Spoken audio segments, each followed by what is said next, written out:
Breaking news today on Sekulow as the ACLJ targets universities' anti-Semitism in first lawsuit of 2022.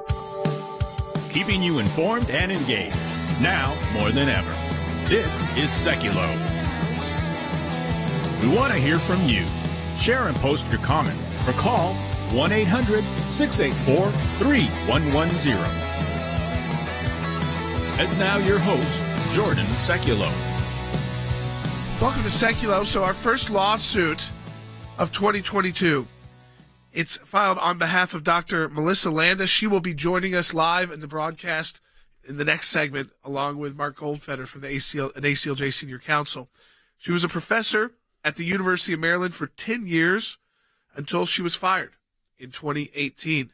Fired because of her pro-Israel views, fired because of her anti-BDS, the anti-Boycott, Divestment, and Sanctions views, against the advice of the university's councils on, faculty and their ombudsman. Yeah. Her faculty advisor, so the director of her department, after they said work this out, 3 days later terminates her, goes through the EEOC process. EEOC says you've got a right to sue. ACLJ, we've tried to settle this with it's the University of Maryland. I mean, this is a giant university system, obviously. This is main campus, University of Maryland. And they would not. They backed away from any attempts to try and settle this matter before having to go into court. The lawsuit has been filed in the District of Maryland, so the district court, last night by the ACLJ. It's our first lawsuit of 2022. Yeah, so what's interesting about this case is we're representing a college professor here who expressed anti-BDS, boycott, divest, and sanction statements, as Jordan said. She's Jewish. She expressed pro-Israel sentiment, but never was anti any of these other groups. And you think, well, academic freedom is supposed to exist on college campuses. It's supposed to be the marketplace of ideas, is what the court has said so many times. And now you have the University of Maryland and Professor Hutchinson, I'm going to use your professor title for this, who's written extensively on the BDS movement and was a law professor as well. And when you look at this and you say to yourself, why, after the EEOC said settle the case? I mean, that's what they told the University of Maryland. Settle this. Go to conciliation and settle this matter. Instead, they fire her. They double down on it. And you ask yourself, why would they do that? Well, I think the answer is quite clear. They have submitted their brain, their neurological cavities, to the left and a globalist consensus that basically asserts that Israel, the most liberal democracy in the Middle East, is the font of apartheid actions against the Arabs. And it's clear beyond question that any university professor who has a brain would prefer to live in Israel as opposed to most of the Middle East, because most of the Middle East is a hugely intolerant place to live. So what we have are American universities siding with intolerance. Why? Because it's politically correct at the end of the day. At the end of the day, it's important for the American people to know these individuals don't have any principles. Andy, we know that this has been a problem not just at the University of Maryland. It's been a problem at schools where there's a high Jewish student population, without naming particular universities that we're looking at right now. This is a real problem. It is a real problem. It's a serious problem, and it goes just beyond a problem of Judaism and Zionism. This is an anti-religious, global elitist attitude that disavows any attempt to ally oneself with a spiritual or religious faith or a belief in a being superior to the current existing human life. In other words, we don't want any religion. We don't want anybody who believes in faith. We don't want anybody who believes in the existence of supreme beings. Right. And we certainly don't want Christians and Jews. Yeah, well, go ahead, Jordan. So when we come back from the break, you don't want to miss this. Share this, by the way, if you're watching on Facebook and Periscope, because this is very unique to have the client on, another senior attorney with the ACLJ, Mark Goldfeder, but also the professor is going to be joining us live. Dr. Melissa Landa will be joining us. So share this with your friends and family. When we talk about this, it's real and you're going to see it. I'm before you today, and it's a humbling experience for me. But the task that we have before us is great, and we have no time for delay. In one of my very first Supreme Court arguments, one of the legal journals said I was rude, aggressive, and obnoxious. We won that case unanimously. In 2009, we opened our permanent office in Jerusalem. 1 year later, I found myself before the International Criminal Court in The Hague, the ICC. The Palestinian Authority, much like the BDS movement of today, sought to utilize an international tribunal for one purpose, and one purpose only: to delegitimize the Jewish state of Israel. I argued the law, and the law was clear. The Palestinian Authority was not a state. It had no business being before the ICC, and the case must be dismissed. BDS is the flip side of that same coin. We call it lawfare, utilizing the legal system to delegitimize a people or a group. They cloak it in the garb of the civil rights movement. This is no civil rights movement. This is an unconstitutional and illegal advocacy taking place in the United States of America. Make no mistake, the goal is unambiguous. The intent is clear. It is to create an environment so hostile that those students of you that are here today would be afraid to say the word, I am a Zionist, I am a Jew. Never, never, on the memory of our families, should we allow that to take place, and the least in the United States of America.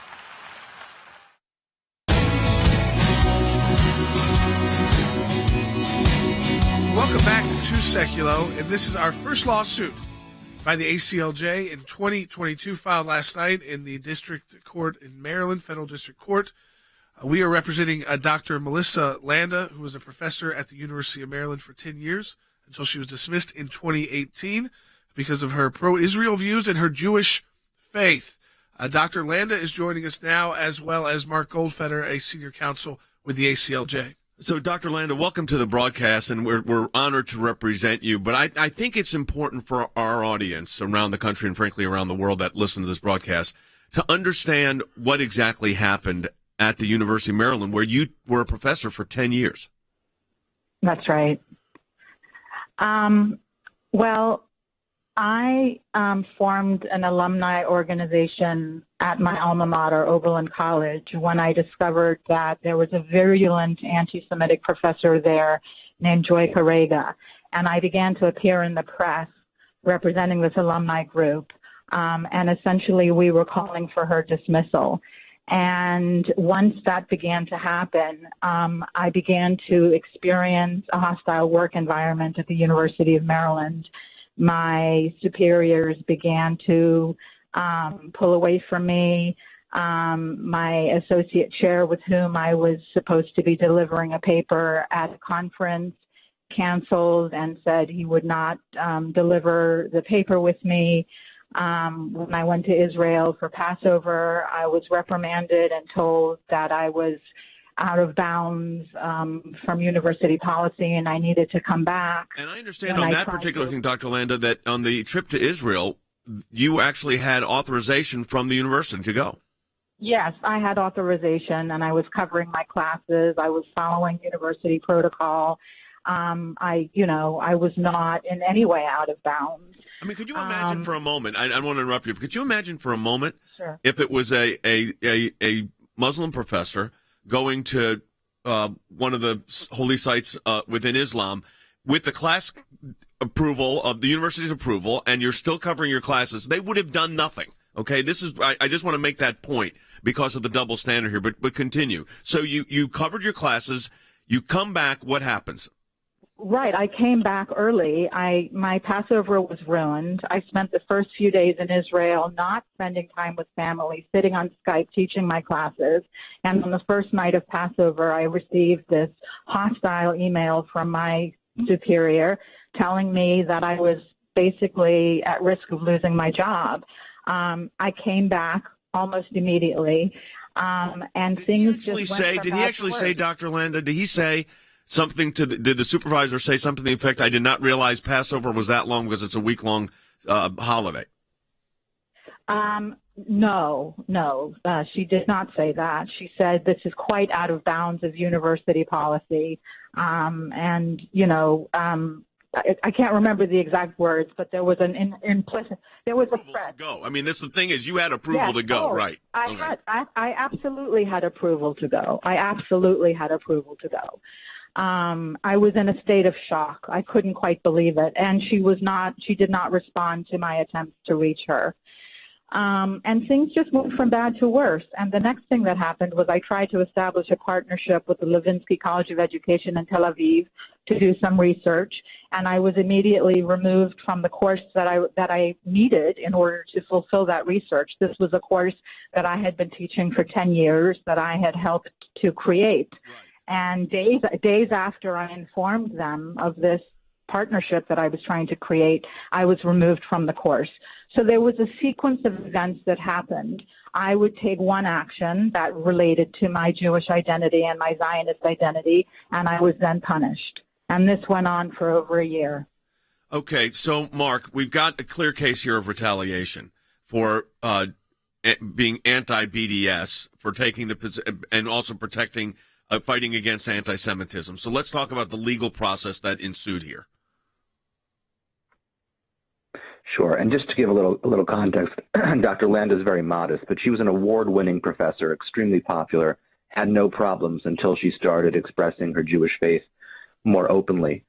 And, essentially when that happened and her supervisors started to withdraw from her, Dr. Landa experienced this as the religious discrimination that it was, and she eventually reported the religious discrimination to the college diversity officer. When she came back from that Passover trip, Jay, this is what you were referring to. That's when she met with the supervisor in person, and the supervisor admitted that she had granted Dr. Landa permission for the trip and said she never should have, and she had never realized that Passover is so long. And in that same meeting, the supervisors also accused Dr. Landa of somehow using her with her religion. And so that's when it really, really crossed the line, and that's when Dr. Landa filed her first religious discrimination complaint to the college diversity officer. Okay, and the college diversity officer, eventually the ombudsman said, get this resolved, correct, Mark? Yeah, after 3 complaints, the university ombudsman said to the supervisor, listen, that you have to have some kind of a compromised role for her in order to let her continue here, and she's done good work. And with in direct contradiction to that suggestion by the ombudsman, Dr. Landa was fired. All right, so to put this all in context then, we filed a federal lawsuit. I wish I could tell you that this is a unique situation and it never happens. And we'll hear more from Dr. Landa in a moment. But Harry, this is happening a lot.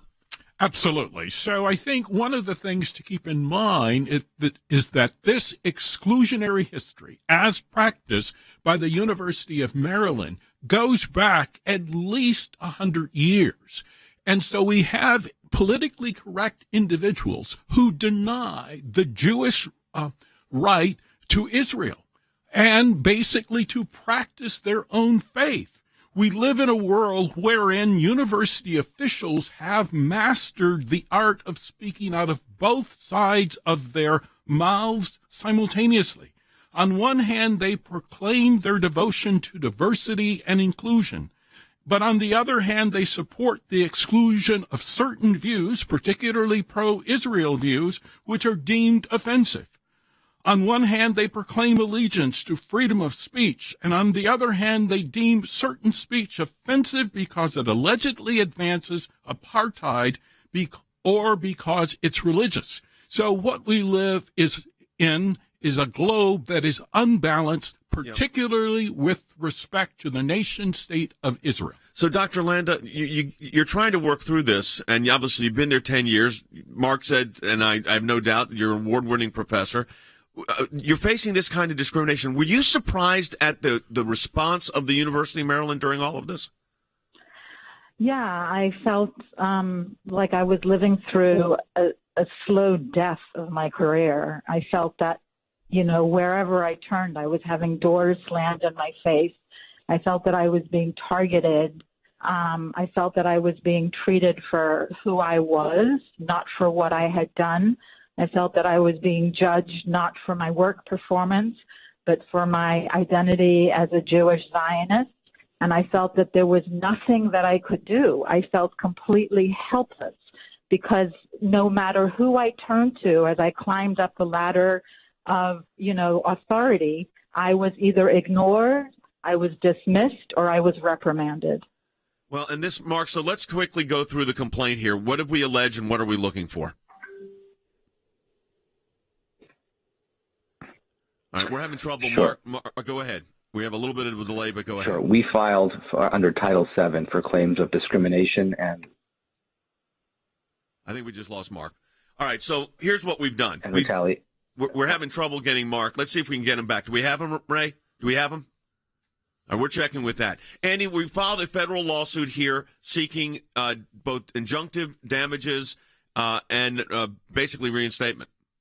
Right. We want a reinstatement for the professor who I understand is now teaching at an elementary school, which I think is a disgrace. Here is a university professor reduced to teaching in an elementary school. Not that that's a bad thing. I don't mean to say that elementary teaching is bad. My wife was an elementary teacher, but I'm saying that she should be back in her rightful position in the university. We're seeking exemplary, that is punitive damages to punish the university for this conduct and associated costs, including the fees and so forth that were necessary to bring the lawsuit. So in other words, punish the university for this anti-Jewish conduct, this anti-Israeli conduct, this anti-Zionist conduct, punish them for that and give her back the position that she had as a university professor. And what's interesting here, that remember this all began because the professor, Dr. Landa, who was joining us on the air, a client, decided to speak out because of her alma mater.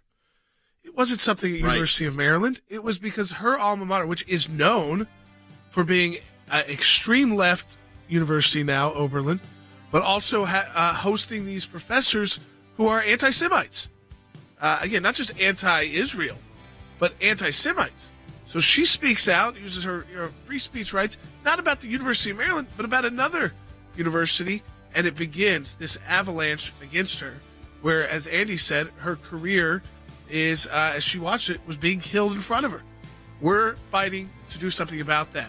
And we've got the federal government on the side, really. Yeah, EEOC came out and said this case should be resolved, and it should be resolved with an accommodation, and they wouldn't do it. And that's why we're in federal court. We're going to talk more about this. It's happening on other university campuses. But the ACLJ front and center, first lawsuit of 2022, filed on January 4th. Back with more in a moment.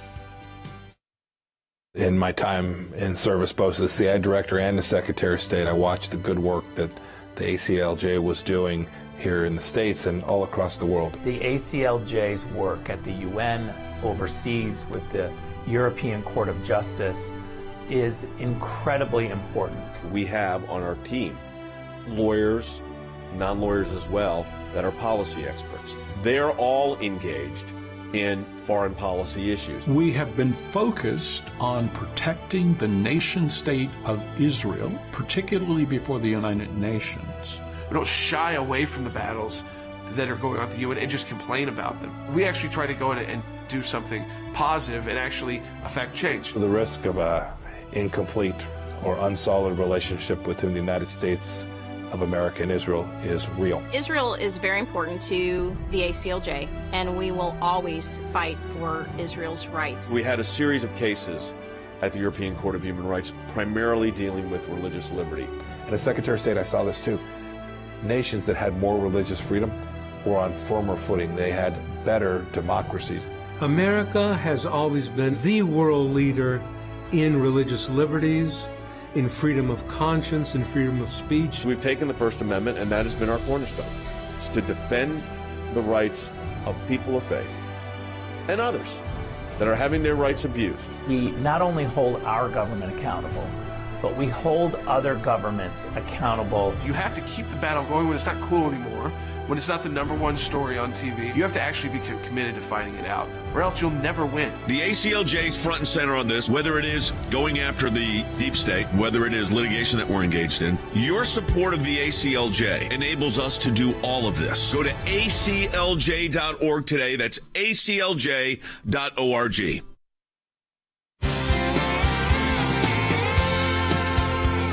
All right, welcome back to Sekulow. So we're talking about our first lawsuit of 2022. We're going to get into some foreign policy with Iran. Rick Rennell, our senior advisor for foreign policy and national security, is going to be joining us in the second half hour of the broadcast. But I want to continue on this, Dad, because this is, again, it is something we have seen that is systemic throughout the university system. This is not a one-off. It's great to have the Dr. Landas, the professor we represent of the world, who are willing to speak out. They didn't just silence their views. No. They stood up for their views. They suffered the consequences for that, but they are fighting back. But they really represent probably thousands of professors who feel like if they took the same position, which they would like to do, they would face the same treatment. Well, look, when I gave a speech at the United Nations in the General Assembly room on the issue of the BDS movement was sponsored by Israel and the United States, we went and did that.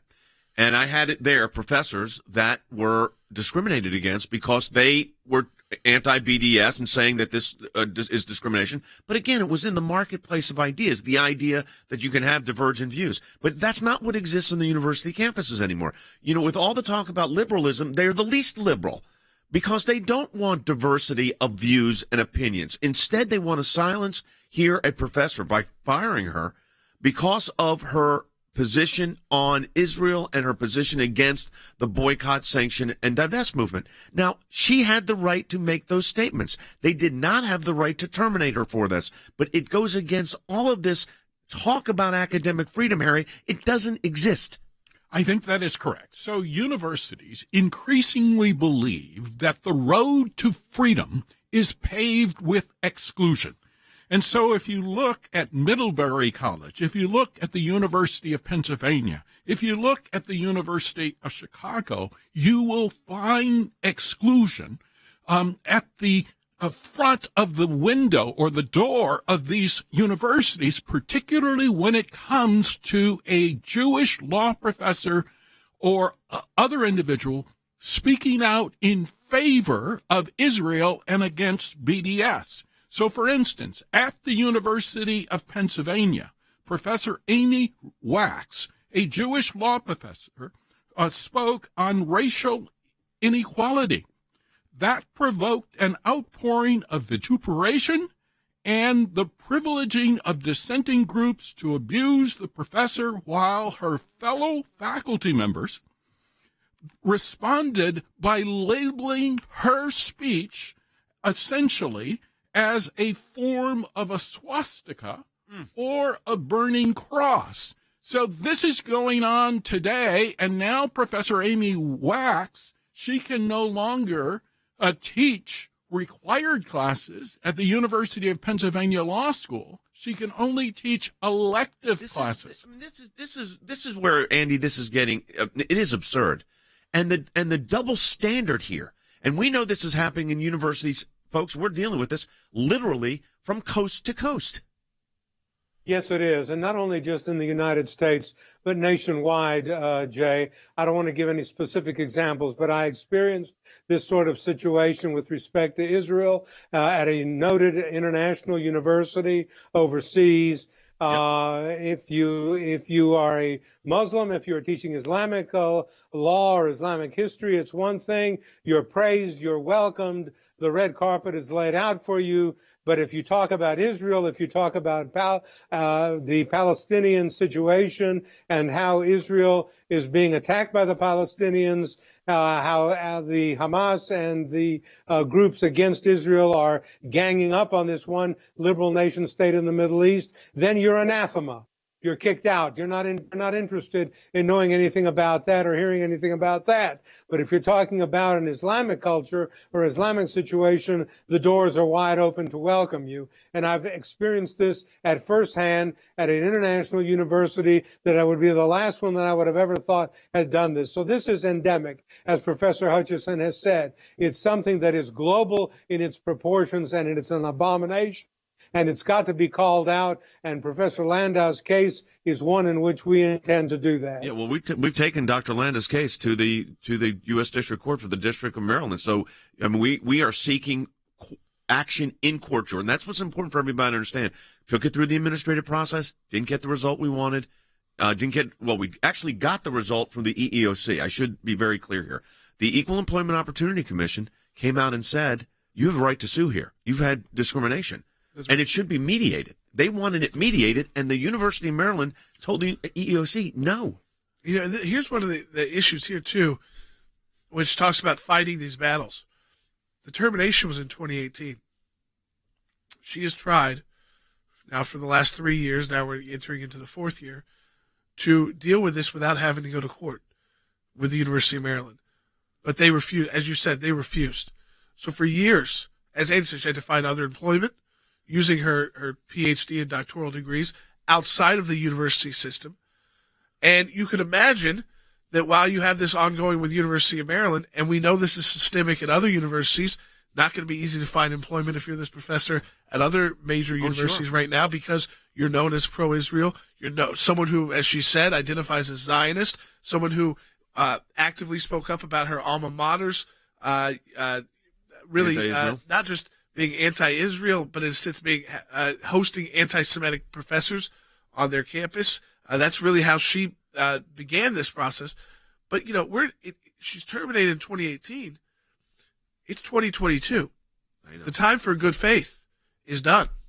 You know, and that's why we filed in federal court. Yeah, and the problem is these cases, as you know, take a long time. And the EEOC takes long. I mean, the EEOC takes years to get through. Then you've got to go to federal court, and it's not going to be over with quickly. But we have to fight these cases, folks, or else we're letting one side carry all of the sound, all of the issue. And we can't do that. I think you're precisely correct. And so I would argue in favor of a two-pronged attack. First, we should litigate all of these cases. But secondly, we should engage the public to make sure that the governing bodies, particularly of public universities, are responsive to the American people and their values. It's important to note that universities increasingly have become grounded in a presumption that we should reject Western values tied to Greece, tied to Jerusalem.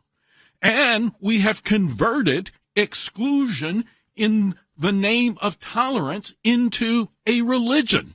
And so if you look, for instance, at the writings of Professor Herbert Marcuse, who comes from the Frankfurt School in Germany, he suggested that we should not allow so-called repressive tolerance to advance. And what we have done in our society, particularly in universities, is we have successfully, unfortunately, labeled Israel as a country that advances repression, and that then legitimates discrimination against pro-Israel professors. It was exactly why your support of the ACLJ is so critical, because it lets us represent Dr. Landa in federal court. And we couldn't do it without you. So I want to thank you for those of you that have been supporting the work of the ACLJ. Don't forget to continue to do that at aclj.org. But this is, Jordan said, first lawsuit of 2022 comes 4 days after the new year. That's right. And your ACLJ, again, you know, working through the new year, as you know, we're going to be talking about it tomorrow on the broadcast, previewing the case at the Supreme Court on Friday with the vaccine mandate. We're working through the new year because that was due on Monday. The reply brief as filed, you can see it at aclj.org. The oral argument is on Friday at the Supreme Court. We'll spend time on tomorrow's broadcast breaking that down and previewing that for you as well. When we come back, Rick Grinnell will be joining us, getting into some foreign policy, also involving Israel and Iran, right back on Sekulow.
keeping you informed and engaged. Now more than ever. This is Sekulow. And now your host, Jordan Sekulow. We've been talking about anti-Semitism in the United States on college campuses, but it's obviously, an issue that we deal with worldwide. We talked about it yesterday with Secretary Pompeo, how the UN Human Rights Council is moving forward with a report on whether Israel is an apartheid state. And we've already filed a reply there through our European Center for Law and Justice to the UN Human Rights Council defending Israel. But now you have on Twitter, which, by the way, while Republican members of Congress, while former President of the United States gets banned for life permanently from Twitter, the Iranian foreign minister responded to an interview by Israel's foreign minister, Yair Lapid. He was asked if his country had the ability to strike the uranium enrichment facilities or weapon sites in Iran. Now, I think that most people know that question, already know the answer to it. Israel has a very sophisticated military. It's a small country with a sophisticated military because it's had to defend itself so many times with actual wars, actual invasions of their country, starting with the founding in 1948, 1967, 1973, and of course always dealing with conflicts with groups like Hezbollah, these proxy groups, Hamas, and others. We saw the Lebanon War, Operation Cast Lead. The list goes on and on. You know about the Iron Dome. So he responded and said, Israel has capabilities, some of which the world and even some experts can't even imagine. Now, that again, because Israel has committed itself. They've been very honest about this, to never allowing Iran to have a nuclear weapon. And if that means more than just kind of strategically utilizing intelligence services to go in and basically disrupt the Iranian systems, which we've seen before, Stuxnet and all these different ways that the uranium and the centrifuges, they blew up. But that if it ever came to a point where it took military action, they're saying, yes, we could. That's all. Not that we're going to go bomb Iran or we want to go bomb Iran. Well, how does Iran's foreign minister? He tweets this, quote, "We will forcefully and rationally defend the rights, interest, and progress of the Iranian people." But then this is the kicker. Zionism has no place in the future of the world, aka Israel has no place in the world's future. And of course, so calling for the destruction of an entire state of people. Yes, and Twitter allows that, by the way. That's fine to go on Twitter. You could say that, and nobody says anything. They love the What's so interesting about this is Iran is the largest exporter of terrorism in the world. So Hamas, Hezbollah, they're proxies for Iran. And the idea that you would publicly state what the Iranians do while the United States is negotiating with these people right now, that Zionism has no place in the future of the world, shows you the level of hostility. But we are seeing it in academic institutions. We just talked about that here in the United States and globally. We're seeing it in foreign policy. But yet, Colonel Smith, I think about the fact that the United States is sitting down with the Iranians right now. Absolutely. It's hard to imagine what those conversations, although they're doing it in separate facilities with intermediaries going between them. But it's hard to imagine what the conversation is like. We do know from Iran's own statements and from the European leaders that are monitoring this, they are demanding that all sanctions be lifted, not just the sanctions regarding their nuclear research and development, but all sanctions, including they have sanctions against them for their ballistic missile program, as well as their terrorism activities. They want all sanctions to be lifted. They have indicated they will walk away from the table unless those sanctions are lifted. But here's the thing, Jay. Most experts believe there is a real possibility right now that Iran is not months, but weeks away from a breakout to have their first nuclear weapon. There is a reason Iran is dragging their feet and playing hardball, because they think they have the win in this situation. And that is frightening for Israel, for the United States, and for the world. We come back from the break. You don't want to miss this. Share the broadcast with your friends and family. Rick Riddell, Senior Advisor for Foreign Policy and National Security, will be joining us to discuss this and why are on social media the Ayatollahs, the Iranian mullahs, these terrorist radicals given a pass. They can call for the destruction of entire people group. And that's no problem. But if a member of Congress questions mRNA and anything like that, and so what? They get banned forever? Or a former president of the United States banned forever because sharing their views? Be right back.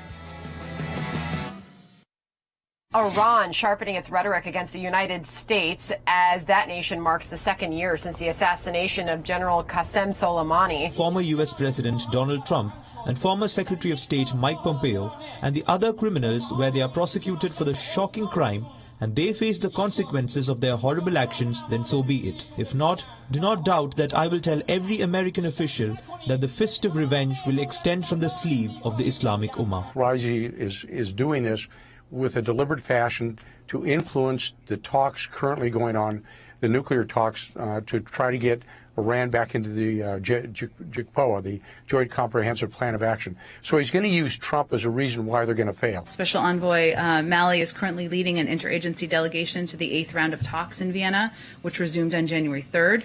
There was modest progress in talks last week, and we hope to build on that this week. What is clear is that if we do not soon reach an understanding on mutual return to compliance, Iran's accelerating nuclear steps will hollow out the JCPOA, so our priority remains reaching and implementing a rapid mutual return. The administration is more anxious to make this deal than the Iranians are, and that's part of the problem.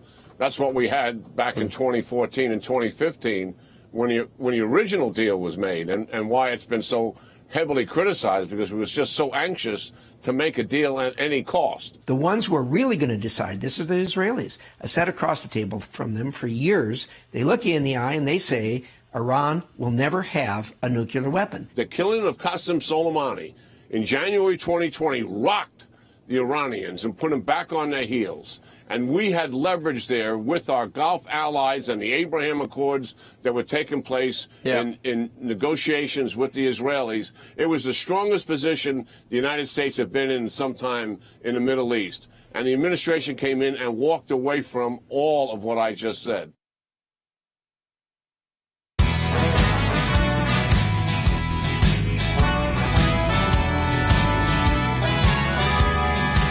Welcome back to Sekulow. You know, we've had the 2-year anniversary since the U.S. and the Trump administration decided to take out the head of the Iranian Revolutionary Guard, who was conducting operations against U.S. troops, targeting U.S. troops and their terror forces, their Quds forces throughout Syria.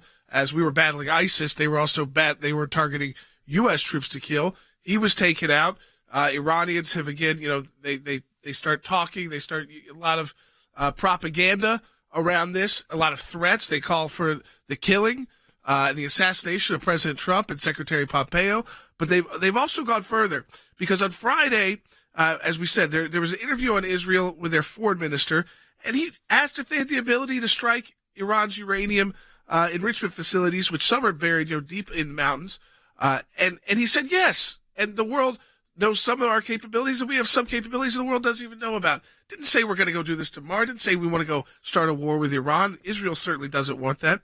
But then on Monday, Iran's foreign minister, utilizing Twitter, hits back, says, well, we'll forcefully and rationally defend the rights, interests, and progress of the Iranian people. Okay, whatever. But then, of course, Zionism has no place in the future of the world. Twitter doesn't take that down. Twitter doesn't ban him for life.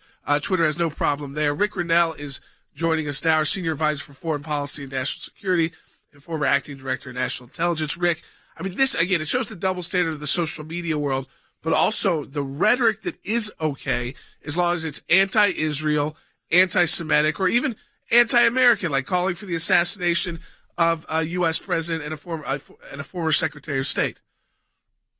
Look, it's shocking that they are allowed to be on Twitter. They are a human rights denier. They deny women basic rights every single day. The idea that they are allowed to spew this hate on a platform like Twitter, and Twitter doesn't even notice, is an outrage. You layer on top of that the fact that Twitter is really jumpy towards conservatives and aggressive about silencing conservatives. I think we've got a real problem here. But on the larger issue of Iran, you know, what the Israeli foreign minister did, Jordan, was give a credible threat of military action. This is something that the Biden administration hasn't been able to do.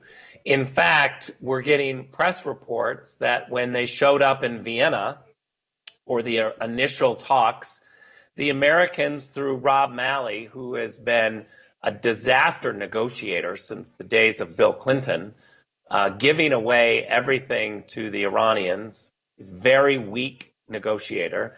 He showed up and presented the Iranians such a package that the word from the media in D.C. is that even Jake Sullivan, the national security advisor at the White House, has been outraged.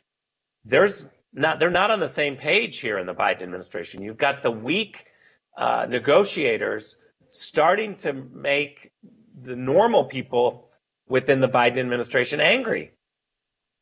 You know, Rick, I'm looking at these statements coming out, and it's shocking to me that this negotiation, even if it's going through intermediaries, as Colonel Smith pointed out, you've got, if Trump and Pompeo are not tried in a court for the criminal act of assassinating General Soleimani, Muslims will take out martyrs' revenge.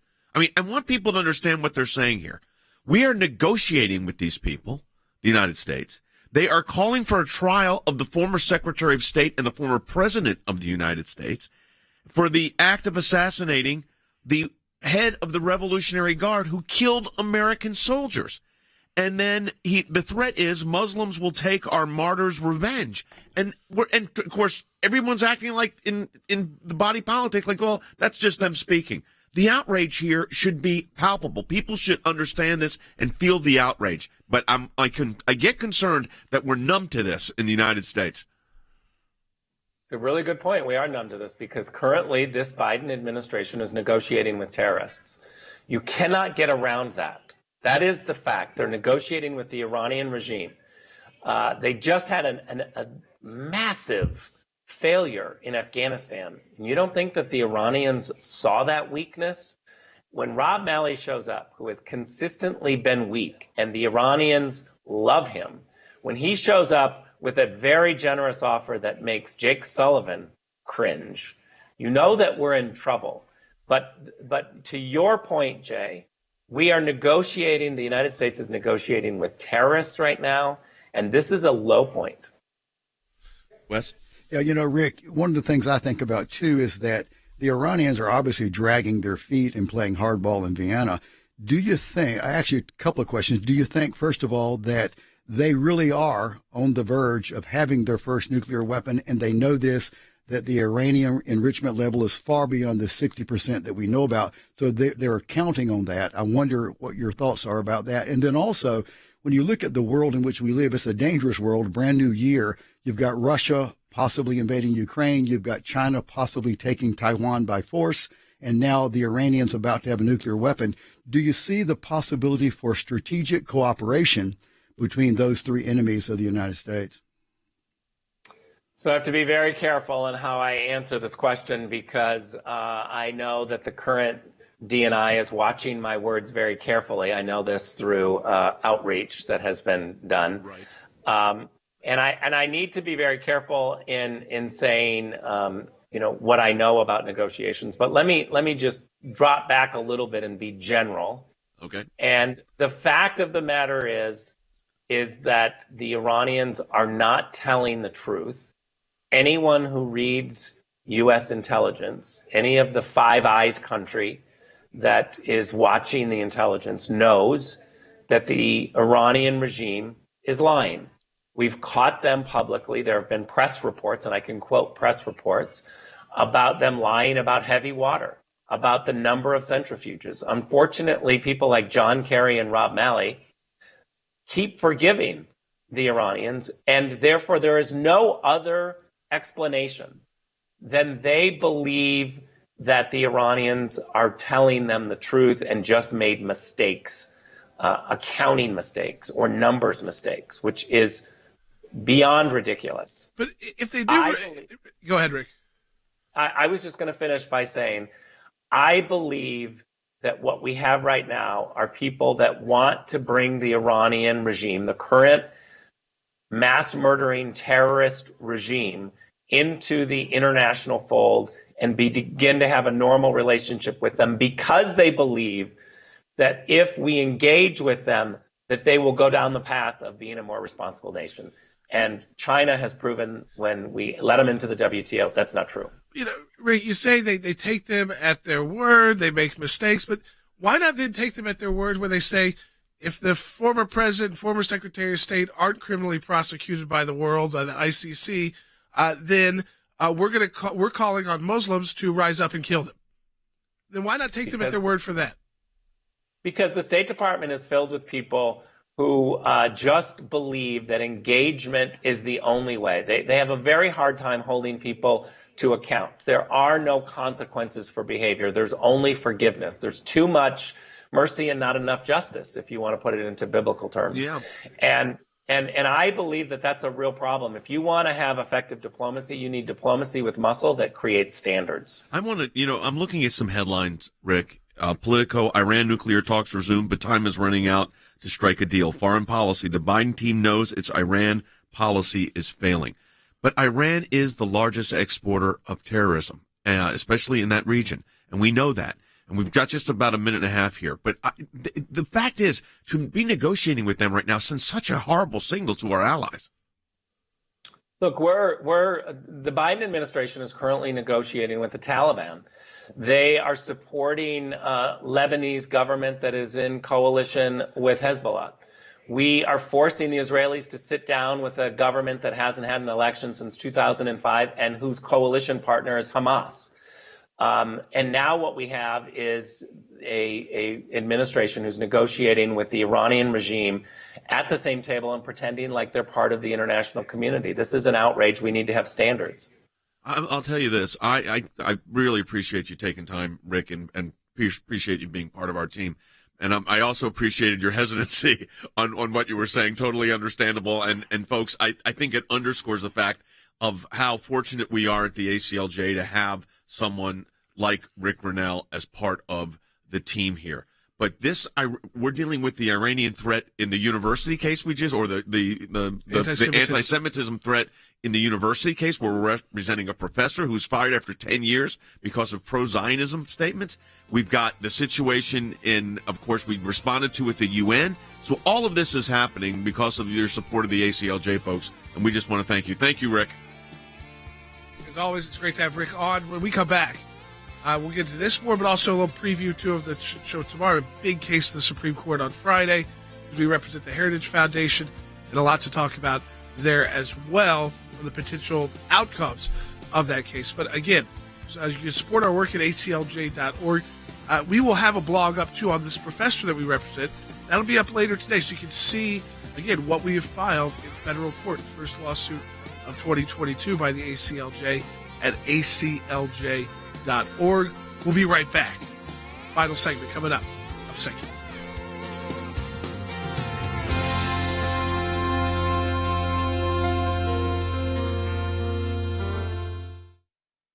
Well, the Iranian president continues to lash out and stoke wider conflict, claiming former President Trump, Mike Pompeo, they've got to face trial for taking out Soleimani, or Tehran will seek revenge. Qasem Soleimani. He was killed in a drone strike ordered by former U.S. President Donald Trump in 2020.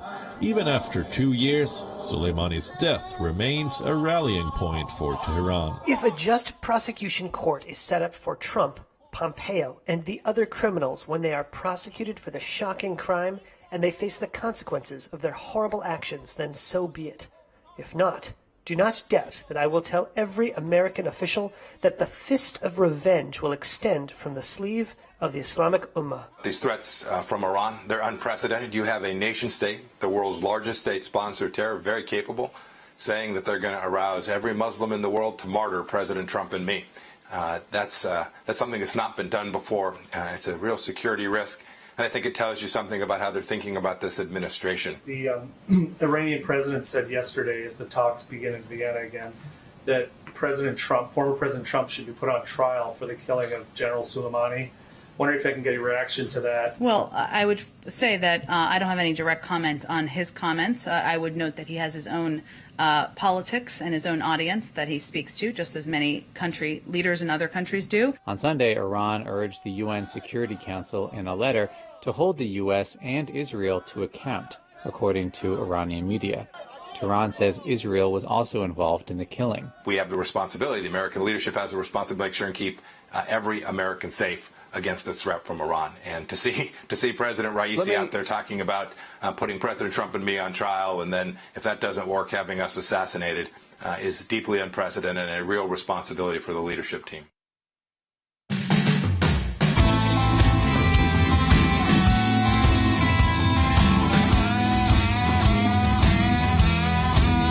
Welcome back to Sekulow. So a major case at the U.S. Supreme Court. We represent the Heritage Foundation, the ACLJ. This was, again, work that had gone on throughout over the New Year holiday.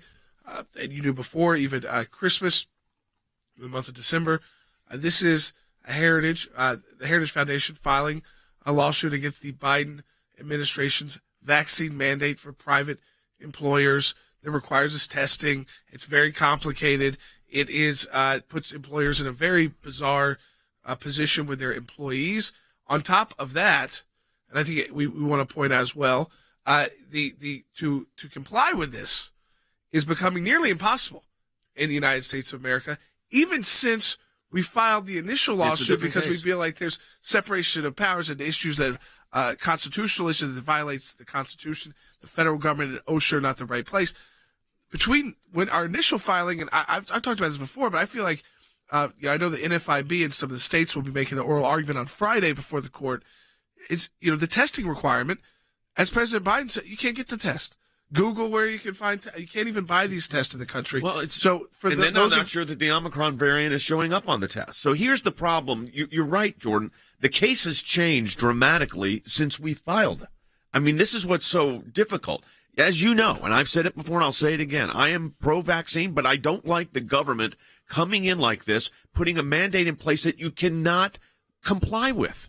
And when I say can't comply with, we're trying to figure out internally here at the ACLJ to be in compliance. So you draft an email that you're going to send to your employees, and then you're saying, does this actually work? And now the testing issue is really significant. The number of cases are through the roofs, and unfortunately, the number of fatalities are starting to rise just because the sheer number of cases are going up. But the OSHA initially said they did not have the authority and capability to do this. And you know what the truth is? OSHA was right, Andy. They don't. No, they don't. And the President of the United States himself said on December 27th, there is no federal solution. This is something that belongs to the states. And in our reply brief, Jay, on behalf of the Heritage Foundation, we opened our reply brief with that statement and just shoved it down Joe Biden's throat. There is no federal solution. Look, in a time of crisis, you look to your Constitution nonetheless. Regardless of everything that may be going on, we're a constitutional republic, and we look to our Constitution to guide us through all sorts of crises. Our Constitution says we are in a federal system. This is not something that the United States central government has a role to play in. It's the states. It is not provided for in the separation of powers. It is a matter that is left to the conduct of the states to handle, and that is one of the principal arguments that we are making. Because, Harry, here's why. This is the perfect example of where the states could tailor the situation to their specifics, which is what needs to be happening. Because the state governors know what, for instance, Governor Nome was on, who we represent in another case. She was on last night on television and said they do have adequate testing capabilities in South Dakota. But in a lot of other states, that's not the case. So the states could tailor those kind of remedies. I think that's precisely correct. And again, I compliment Andy Economou on his brilliant legal analysis. And it's too bad that the Biden administration hasn't hired him to interpret the Constitution. But we have federalism for a reason. Conditions vary throughout the United States, and we also have infection rates that vary throughout the United States. So it makes sense to devolve the power to the states and enable them and empower them to do something about this situation.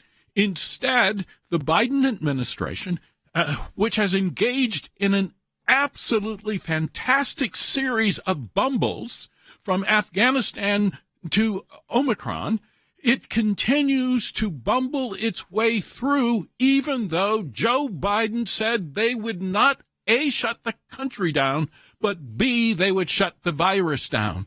The key issue here is, does the federal government have the power to tell a virus, stop? And I think the answer is absolutely no. The government doesn't have that power. We have people traveling throughout the world, and the virus is mutating. And so I think Joe Biden should be a little more modest. It's very dangerous. And this virus is it's what's called a smart virus, and I don't like when getting into the medical. I'm not, but the hospitalization rates are starting to really climb. January is going to be a very bad month for this for the country, and we know that. But employers are going to do the right thing. Employer, of course, we put in a filtration system and if here. Employees are sick, they stay home. I mean, this is the point I don't understand about this mandate. We've already seen time and time. We saw the airlines; they had to cancel 4,000 flights a day, and that's still an issue with travel in the United States because they were doing the right thing. They were COVID testing. By the way, these were a lot of companies that had their own internal mandates for pilots and their staff, and they're still testing positive. So we also know that even boosted, fully vaccinated Americans are getting this, they're testing positive for this kind of virus. And so this mandate, which again, it doesn't work because you can't even adequately get the test. When the President of the United States has to say, just Google where you can go get the or you got to wait in line 10 hours. So we saw kids waiting outside of LaGuardia in freezing temperatures with their parents trying to get tested so they can get on a flight. I saw that last night too. I mean, here's the other problem with all of this, and you know, unfortunately, this is evading the vaccine system. Your impact of the virus will be much reduced. This is what all the science is showing, much reduced if you're vaccinated. Having said that, OSHA is workplace. That's the problem here. They're not in their jurisdiction. Well, and Harry's right about the Biden administration bungling this whole response. And the CDC is not helping. The CDC came out yesterday and said that if you've been exposed, quarantine for 5 days, unless you test positive, and then you quarantine for 10 days, but no one can get a test. Well, this is the great disaster that has happened here. And could you imagine? Warp speed got the vaccine to the American people and to the world. That was under the previous administration with great success. But now we can't get tests.